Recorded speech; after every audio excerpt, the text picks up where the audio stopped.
As millennials begin to take over the largest voting bloc in the country and Generation Z reaches the voting age, they are looking for a candidate who has the same stake as them in the future. This is one of the many reasons why 37-year-old Mayor Pete Buttigieg from South Bend, Indiana is polling higher than his older, more experienced opponents. I think a lot about the way the world's going to look in 2054 when I reach the current age of the current president. Why not have somebody in there who actually views the condition of the country in that year as a personal issue, not somebody else's problem? Pete believes climate change is the greatest challenge we've ever faced. He believes we are out of time and must take action. Pete sees this as a moral issue. He realizes that decisions made today will impact generations to come. He urges us all to be stewards of the earth.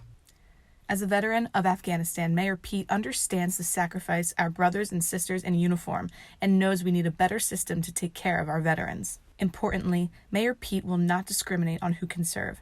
As a member of the LGBTQ+ community, Pete places no judgment on a person's identity or sexual orientation.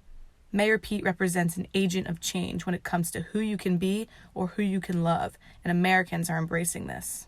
Mayor Pete recognizes that after a seemingly endless series of mass school shootings that kill students around the age of Generation Z, there is a yearning for a leader who will fight for reasonable gun legislation.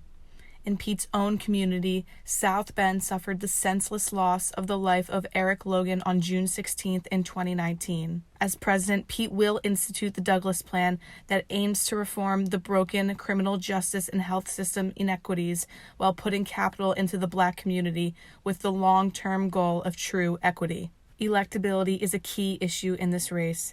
Mayor Pete can take on Donald Trump and win. I'm not scared of this president. I mean, this is a guy who was working on season 7 of Celebrity Apprentice when I was driving armored vehicles outside the wire in Afghanistan. I'm not afraid to take him on. Vote for Pete in 2020 and let's #win the era.